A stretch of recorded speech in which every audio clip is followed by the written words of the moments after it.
Hey guys, welcome to the help screen, and this is how to fix Steam Workshop downloader free space left.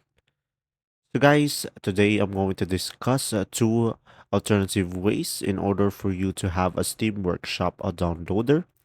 So guys, the first option that we have is just go to GitHub, and it is from Shadow XXHD.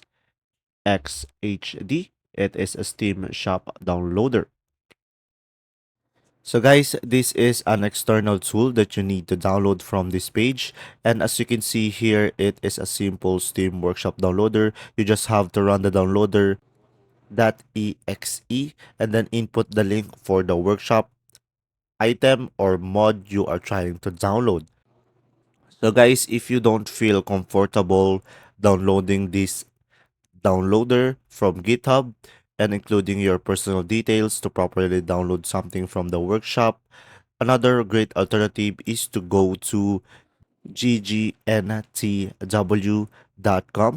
This is a GG network, guys.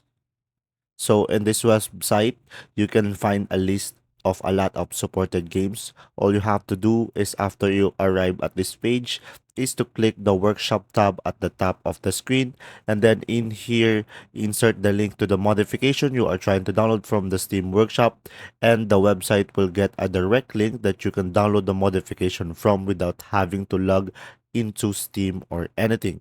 If this video was helpful guys, please like and subscribe, and thanks for watching. See ya.